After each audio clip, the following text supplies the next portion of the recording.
Hello everyone! L'objectif de cette vidéo, c'est solidifier votre vocabulaire et quoi de mieux que de s'attaquer dans la joie et la bonne humeur comme à notre habitude aux 25 verbes les plus courants en anglais. Donc à chaque fois, je vous ai détaillé tout ceci avec des exemples concrets et pratiques.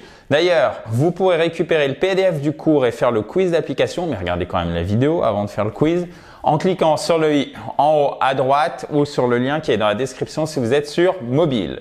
Donc, be, bien évidemment, c'est le verbe être. Mais attention, c'est un verbe et c'est un auxiliaire, ce qui a été à la source de nombreuses confusions. Même chose pour have. Donc, verbe être, par exemple, to be happy, happy, et pas happy. Non, to be happy. À court et accent tonique ici, ok? Sur ces trois premières lettres. Enfin, les quatre, puisque le P, les deux P, ok? Le P sont prononcés en fait en un seul son, évidemment, le P. So, I'm, vous pouvez mettre la forme contractée. Happy, bien évidemment, ça fait his, par exemple, pour la troisième personne du singulier. Et pour toutes les autres personnes, deuxième personne du singulier, donc tu et nous, vous, il, elle au pluriel, ça sera are. Et tout ceci peut se contracter, par exemple, is, ça fera apostrophe S, et le are, apostrophe R-E. So, she's dancing. Là, c'est pas le verbe, c'est l'auxiliaire. Et oui, pourquoi? Parce que c'est le présent continu ici. Elle est en train de faire quelque chose au présent. Elle fait quoi? Elle est en train de danser. She's dancing. OK? Donc là, c'est l'auxiliaire, ce n'est plus le verbe. Premier. Deuxième, c'est to have. Le verbe avoir. Le verbe de la sacro-sainte possession. Mais qui sert aussi d'auxiliaire, non pas pour former les temps progressifs, mais pour former les temps perfect. Par exemple, present perfect. OK? So, juste pour la possession, en tant que verbe normal, par exemple, ça sera they have a car. Ils ont une voiture. Mais lorsqu'on veut exprimer, par exemple, une action qui a commencé dans le passé et qui a un résultat, une conséquence frappante, et c'est ce qui nous intéresse dans la phrase, c'est la conséquence dans le présent, on utilise quoi comme dans le present perfect? Exactement. Ce qui nous donnera we have been there. Et oui, qu'est-ce qu'on a fait? On a utilisé notre have comme auxiliaire et on a rajouté notre pp. Qu'est-ce que c'est? Alors ce n'est évidemment, j'allais faire une mauvaise blague en vous disant que ce n'est pas un vieil homme. Pardon, I apologize for this. Non, en rajoutant notre participe passé, mais peut-être que vous en souviendrez un peu mieux si ce n'était pas encore le cas. Soyez indulgents avec moi, please. We have been there. Nous y avons été. There, c'est là-bas. D'accord? There. Et c'est pas there. There. Il faut mettre de la puissance dans votre prononciation en anglais. There. We have been there. Ensuite, do. Même chose. Alors, on fait les trois auxiliaires. Faire. Oui, c'est le verbe tout simplement faire. Un simple verbe. Mais il peut être aussi auxiliaire. Do your homework. Fais tes devoirs. Et attention, homework. Il n'y a pas de S. Attention. Petit piège. Parce que quand je vous ai dit qu'on va solidifier notre vocabulaire, c'est aussi avec des mots du quotidien comme ça qui pourraient poser problème. Mais c'est pas qu'un verbe faire, c'est l'auxiliaire, justement, utilisé pour former les questions et les négations, notamment au présent. Là, je vous ai mis des exemples avec le présent, mais aussi au passé avec did. Donc, par exemple, ça nous donnera « She doesn't work here ». Elle ne travaille pas ici. C'est un état de fait, c'est une description simple. On ne décrit pas quelque chose qui est en train de se passer là dans le présent. Ce qui vous intéresse, c'est que de manière générale, elle ne travaille pas ici. Du coup, on utilise un présent simple. Et qu'est-ce qu'on utilise pour faire une négation au présent simple? Exactement. Does. Pourquoi? Parce que c'est la troisième personne du singulier, sinon ça sera do. On pourrait dire does not. Ici, on l'a contracté. qu'est-ce que ça nous a donné en forme contractée? Chers amis, doesn't. Exactement. Mais ça peut aussi être utilisé, alors c'est la petite subtilité vraiment de la vidéo. Faites attention parce que souvent vous tombez dans le panneau. Ça, en fait, ça va être utilisé comme un adverbe d'intensité. C'est totalement contre-intuitif, mais c'est un verbe, c'est un auxiliaire et il est utilisé aussi sous forme adverbiale. Et ça signifie bien sûr, vraiment. Si je vous dis, vous me dites, do you have a car? Est-ce que tu as une voiture? Moi, je vous dis, yes, I have. Oui, j'en ai une, ok? Mais si je vous dis, yes, I do have a car. Oui, bien sûr, j'ai une voiture. En fait, le do, il vient renforcer le sens du verbe derrière. Donc, si je vous dis, I do believe you, c'est vraiment que j'ai envie de vous montrer que je suis sincère et que surtout, je vous crois.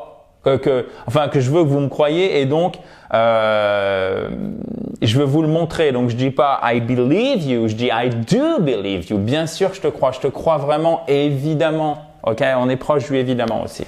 Ok. So, to say. Alors, lui, verbe classique, to say, c'est dire. To say something to someone. Et c'est pas to say. Ok, c'est pas un E, accent grave comme ceci, c'est pas le E. Le « est », non. C'est « to say », « et », c'est une diphtongue.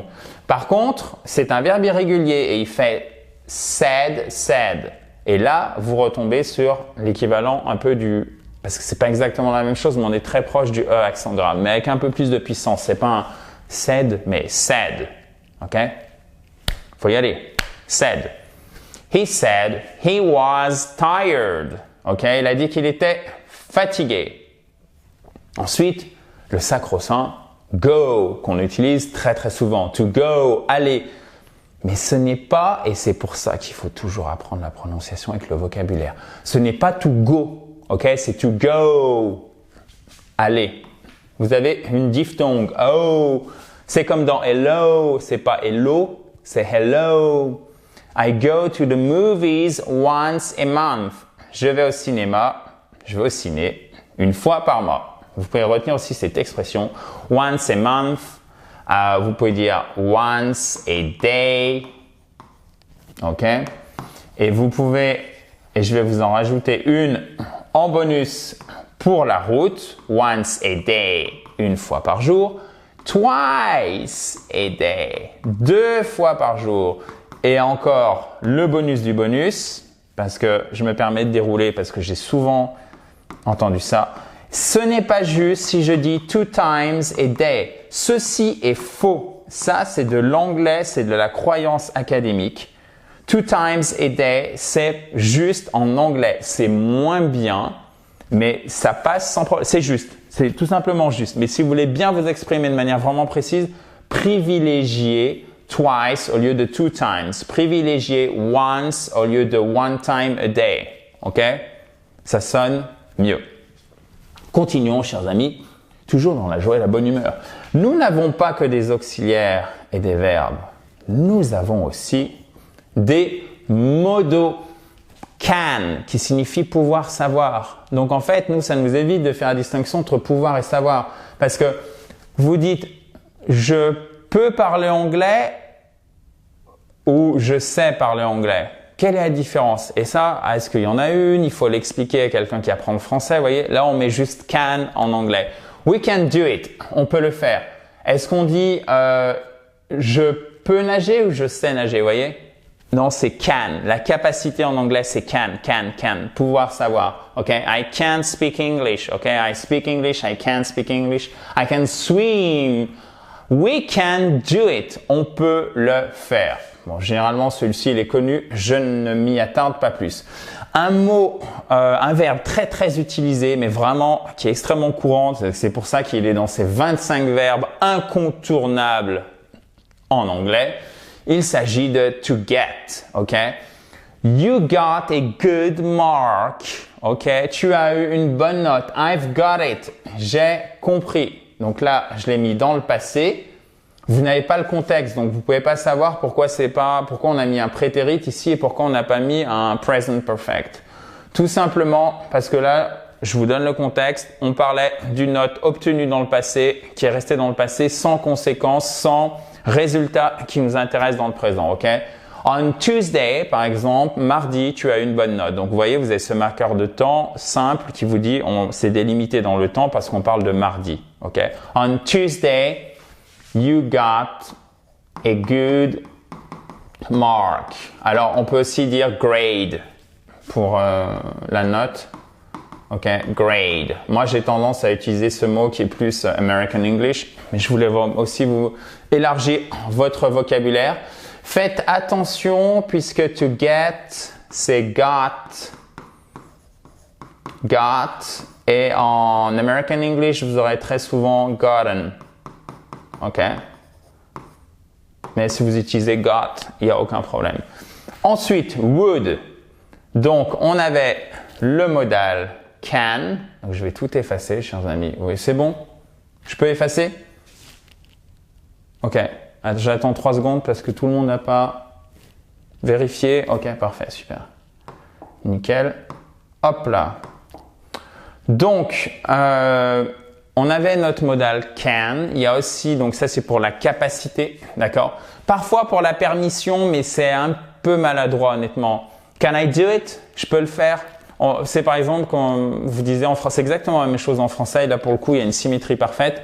Je peux entrer au lieu de pourrais-je entrer ou je peux entrer, vous voyez. D'autant plus que les anglo-saxons sont très attachés aux formes de politesse. Donc c'est encore plus frappant lorsque la différence entre je peux entrer ou pourrais-je entrer, puis-je me permettre d'entrer, vous voyez, en français, à la limite, je peux entrer, ça peut passer, mais c'est pas terrible. La différence entre ces deux formes, je peux entrer et pourrais-je entrer, s'il vous plaît, est encore plus grande en anglais et encore plus importante. Ok. Donc on va voir quoi utiliser pour la permission dans quelques instants, mais c'était pour la petite parenthèse sur can. Pour former le conditionnel, donc l'hypothèse, on utilise would. Et on ne prononce pas, je vous en supplie, le L. C'est pas would, hein, ok? On ne prononce pas le L. Et c'est le même ou court que vous avez dans good, would, ok? Would. If I were rich, I would travel around the world. Ok? Si j'étais riche, je voyagerais à travers le monde. If plus prétérite, vous pouvez apprendre par cœur, non pas ce que je vais vous marquer, et ça c'est pour comprendre, mais la phrase. Ok? Faut toujours commencer par les exemples au lieu d'apprendre les règles de grammaire. If plus prétérite, et derrière, vous mettez le conditionnel. Exactement comme en français. Si j'étais riche, je voyagerais à travers le monde. If I were et pas if I were, ok? On n'est pas en where. Where are you? Where, were, were. Allez, bah non, il faut le faire. Ah, je répète, ok. Where, were. Exactement. Bravo! Je vois que vous suivez. So, if I were, et pas rich, mais rich, I would travel around the world. Exactly. You've got it. Okay, perfect, guys. So, to make, fabriquer, mais c'est aussi rendre. Ok? Rendre, c'est-à-dire au sens figuré ici. Ok? So, made in France, et non pas made in France, comme je l'entends chez les journalistes de B. Enfin, vous voyez cette chaîne. Il n'y a pas que évidemment, mais c'est sur la dernière fois que je l'ai entendu, c'est chez eux. On fait vraiment l'effort quand même. Quand c'est une expression vraiment 100% anglaise, il faut quand même, si vous me permettez un peu ce trait, pas très poli, mais il faut pas déconner quoi. Ok? Made in France. Thank you. So to make, fabriquer, rendre. The factory. Ok? The factory makes shirts. L'usine fabrique des... Oh, parfait, le mot chemise. Ceci n'est pas un t-shirt, et shirt. I'm wearing a shirt. Ok? I'm wearing a shirt. So, the factory makes... Troisième personne du singulier, présent simple. N'oubliez jamais le S. This makes me sad. Ça me rend triste. Ok? Ensuite... To know, c'est connaître, savoir. I know her. Oh my God. I know her. Je la connais. C'est pas to know, c'est pas to know, c'est know. C'est exactement comme hello. Ok, guys, c'est exactement comme je me souviens plus.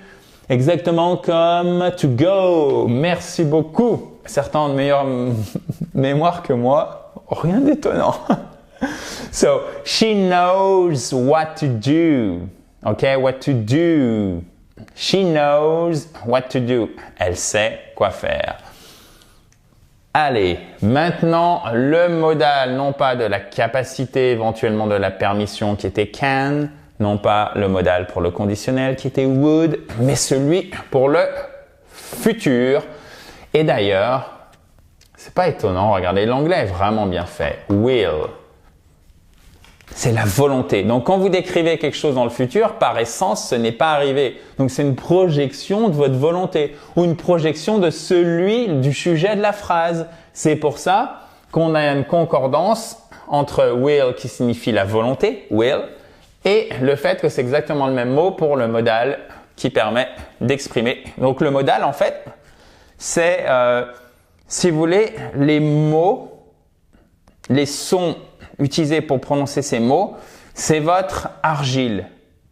Et vous, avec la grammaire, vous êtes le potier.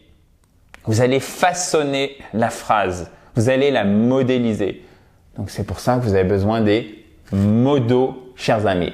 They will visit us. Ils passeront nous voir, ils nous rendront visite. Oui, parce qu'en français, on dit visiter quelqu'un, mais en fait, la bonne phrase techniquement, la bonne formule, c'est la bonne forme verbale, je vais y arriver, c'est rendre visite à quelqu'un. Mais c'est tellement plus facile de dire visiter quelqu'un que c'est passé directement dans le langage courant maintenant. They will visit us. Mais en anglais, c'est parfaitement juste.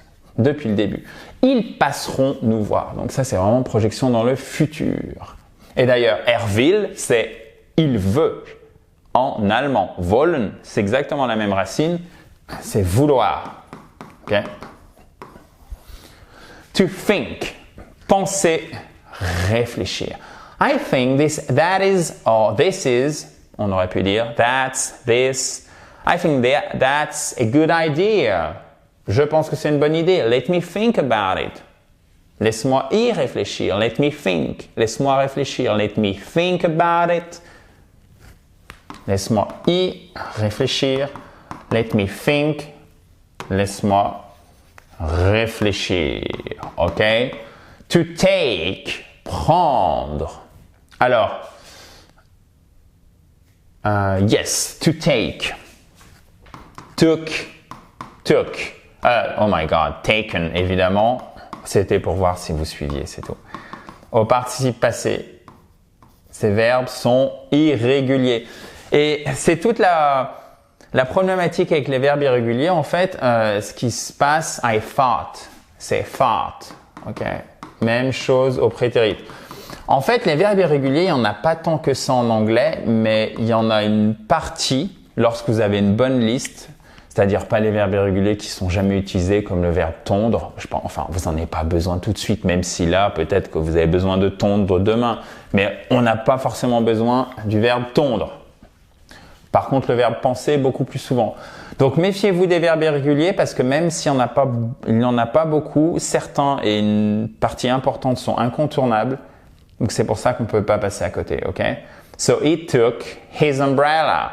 Umbrella. Il a pris son parapluie. Umbrella. Accent tonique ici. Le B, le R, le I et le L, ok? Umbrella.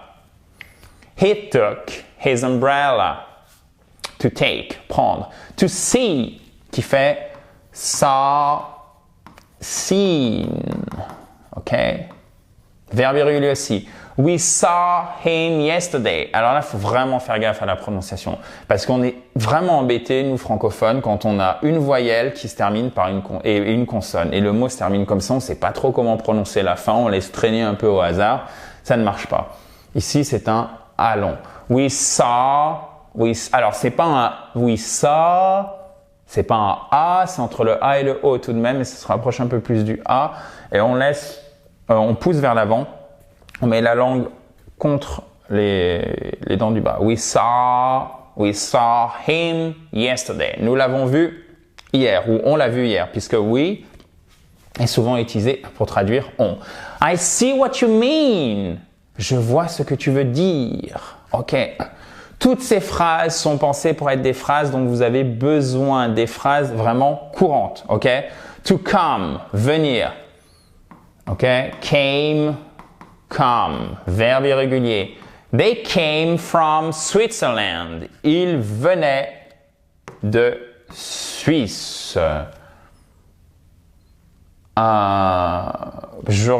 J'aime pas trop ces traductions, je sais pas pourquoi je vous ai mis ça.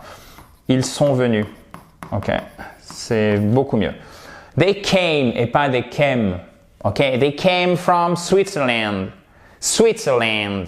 OK. They came from Switzerland. Ils venaient de Suisse. Perfect. Vous voyez, là, déjà, on commence.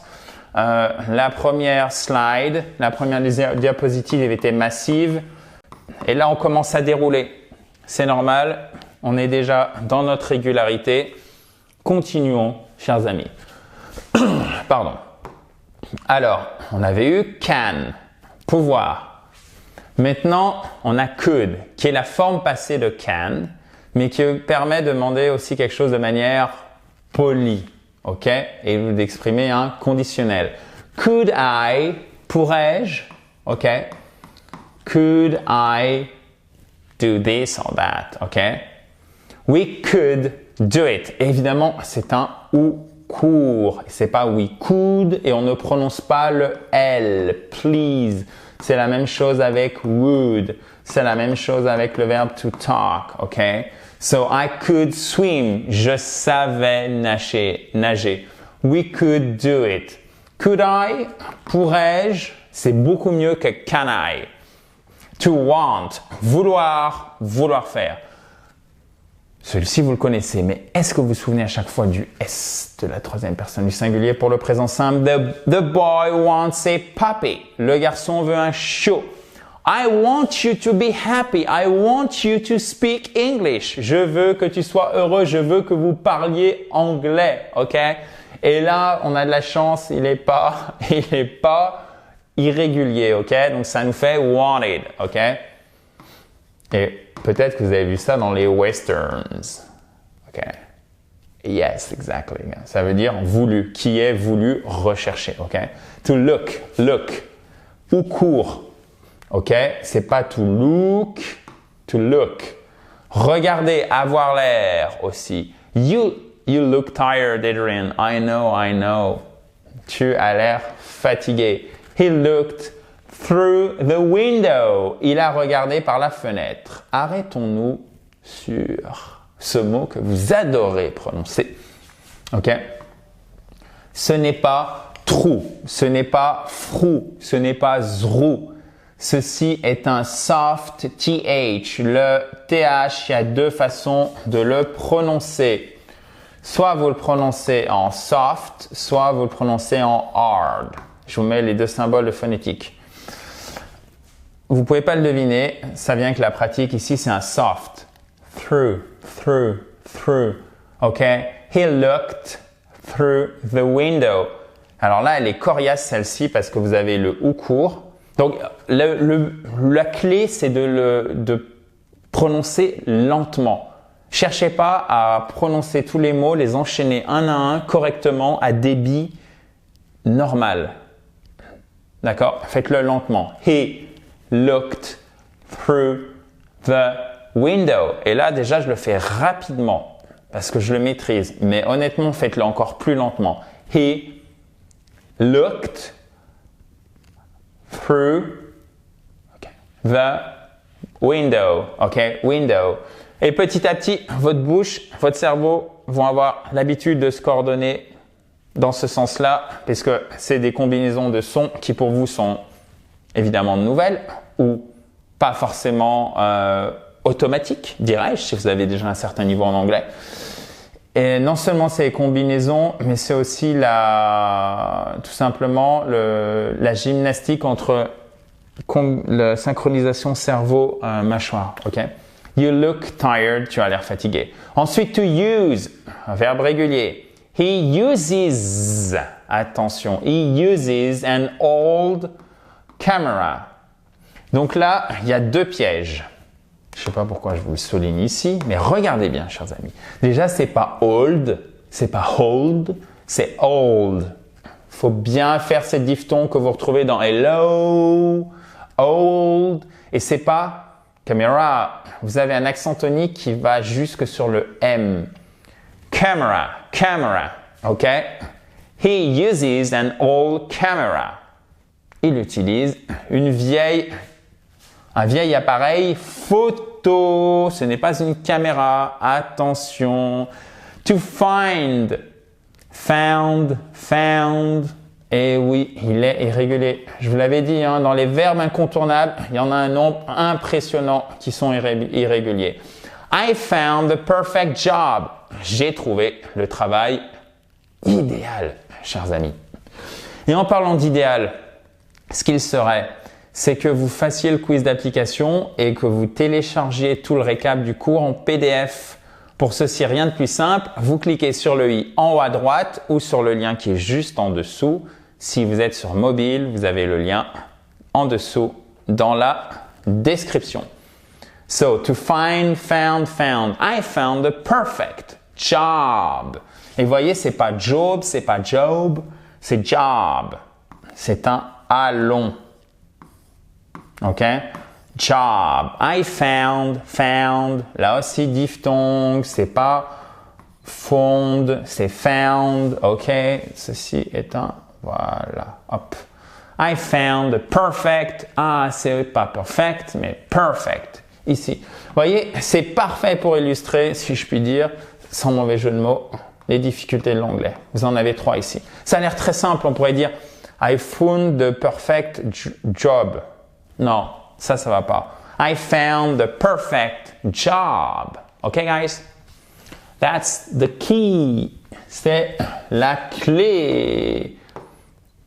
Et allez, on est bientôt à nos 25, chers amis. Tenez bon. To give, donner. They gave her some good advice. Ils lui ont donné de bons conseils. Alors, c'est pas advices. C'est one advice. OK? Oh my God. Oh my goodness. Vous n'avez rien vu. One piece of advice. OK? Vous pouvez dire 2 pieces of advice, 3 pieces of advice, mais les conseils de manière générale, c'est advice. OK? Et pas jamais vous verrez de S. Jamais. Please, OK? So, they gave her some good advice. Ils lui ont donné de bons conseils. OK? Good. Ou court. Et c'est pas des gave. Non, they gave. Là aussi, il y a cette diphtongue. To tell, qui fait told. OK? Told. Verbe irrégulier. To gave. Oh my God. C'est pas facile parce que je veux pas vous passer devant. Et du coup, attendez. On va reprendre correctement, chers amis. Gave. OK? C'est bon? Parfait. Given. OK, good. So, to tell, told. To tell someone something ou to tell something to someone. She told the truth. Là aussi, soft TH. She told the truth. Vous ralentissez. She told the truth. Elle a dit la vérité. He told her he was in London. He was in London. Il lui a dit qu'il était à Londres. OK. To tell someone something. To tell something. OK. To work. Travailler. Fonctionner aussi. My computer doesn't work. Cet ordinateur, this computer, doesn't work. He works late at night. Vous pouvez retenir ceci at night, la nuit, d'accord? He works. Pourquoi? Parce qu'en fait, on parle de ce qu'il fait régulièrement. C'est une habitude présent simple, mais troisième personne du singulier. Donc, he works late at night. OK? Work, worked, worked. Ensuite, et je vous avais dit qu'on y arriverait, le modal que je préfère pour la permission, mais qui permet aussi d'exprimer une probabilité pour vraiment demander quelque chose de manière polie, c'est may. Et c'est le mieux en anglais. Donc, par exemple, it may rain today. OK? Il se peut qu'il pleuve. Alors, je ne vous ai pas mis le today ici, donc on va l'enlever. It may rain. Et faites attention, c'est may et c'est rain. Là aussi, on a deux diphtongues. Donc, si vous dites it may rain, la personne, elle va vous regarder. What? OK? It does not work. That doesn't work. Now you know. It may rain. Il se peut qu'il pleuve. Alors, réfléchissez pas 30 000 ans. Mais plus la base verbale, vous avez vu que de toute façon, tous les modos, c'était can plus la base verbale. Donc, la base verbale, c'est par exemple to rain. Donc, vous prenez votre infinitif, vous enlevez to. Et c'est quand même super simple en anglais. Au niveau conjugaison, j'ai pas dit au niveau choix des temps, mais vous n'avez pas toutes ces terminaisons qu'on a en français. Les formes verbales varient assez peu au final, à part dans la structure même du temps, c'est-à-dire le choix du bon auxiliaire. Mais vous voyez, rain, ça reste rain. Vous rajoutez éventuellement un S pour la troisième personne du singulier, un ED pour les formes passées, pour le participe passé, etc. Mais c'est assez simple. Donc, profitons-en. Par contre, il faut prononcer correctement. It may rain. Il se peut qu'il pleuve. Et là, est-ce que je peux entrer? Alors, c'est pas terrible. Est-ce que je peux entrer? Du coup, je vais vous faire comme ça. Pourrais-je entrer? Et vous rajoutez un magnifique please. OK. May I come in? May I come in? OK. Mais, donc vous mettez votre modal, votre sujet, votre verbe, votre complément ici. Donc c'est simple préposition. In something. OK. Le lieu est sous-entendu. Parce que dans le contexte, on se doute bien, est-ce que je peux entrer? Il n'y a pas besoin de dire où je veux entrer puisque, même chose en français, on ne dit pas est-ce que je peux rentrer dans votre pièce, dans votre bureau? C'est évident, c'est sous-entendu, d'accord? Donc là, au lieu de, quand vous dites do you speak English? Do, auxiliaire, you, sujet, speak, le verbe, English, complément. Vous remplacez l'auxiliaire, hop, par notre modal. May I come in? Modal, sujet, verbe, complément. C'est aussi simple que ça. Apprenez toujours les exemples. OK, guys? Mais comprenez ce qui se cache derrière. Savoir, tout le monde peut le faire. Répéter, entre guillemets, bêtement. Parfois, ça peut suffire. Mais si vous voulez parler une langue, si vous parlez l'anglais, il faut comprendre. OK? C'est la grosse différence. Savoir, c'est faisable, assez, sans trop, dirais-je, sans chercher plus loin. Comprendre, là, par contre, non seulement c'est la clé, mais c'est là où ça demande un peu plus de travail de fond. Et si vous ne comprenez pas, vous aurez du mal à vous exprimer correctement en anglais, c'est sûr et certain, voire même ça va être difficile, ça va être compliqué. OK? Donc, dernier modal, c'est le modal de la recommandation. OK? Au conditionnel, c'est le devrait en fait, c'est le should. Et comme would, qu'est-ce qui se passe? Comme could, on ne prononce pas le L. Exactement. You should get up earlier. Tu devrais te lever plus tôt. Early, tôt, earlier, plus tôt. Je me pousse comme ça, c'est pas grave si vous ne me voyez plus. Earlier, early. You should get up earlier. Tu devrais te lever plus tôt. You should study English. Tu devrais étudier l'anglais. Bon, chers amis, voici pour ces 25, je suis en train de réfléchir, non c'est bon, je vous ai donné tous les verbes irréguliers, parfait. Voici pour ces 25 verbes incontournables, j'espère que ça vous a plu, c'est vraiment une vidéo qui est un petit peu plus longue qu'à l'accoutumée, elle est massive, mais je me devais de la faire parce qu'elle est extrêmement importante, c'est une des bases même de cette chaîne. I Speak Spoke Spoken à laquelle vous pouvez vous abonner à cette fabuleuse chaîne YouTube en cliquant sur le bouton rouge en bas à droite. Faites le quiz d'application, récupérez votre cours en PDF. en cliquant soit dans le lien qui est dans la description, si vous êtes sur mobile, vous l'avez aussi sur ordinateur, mais si vous êtes sur ordinateur, c'est encore plus simple. Vous pouvez cliquer sur le i en haut à droite que YouTube me permet d'afficher. Donc, je vous dis à très vite, chers amis, dans la joie et la bonne humeur. Bye bye, have a nice day.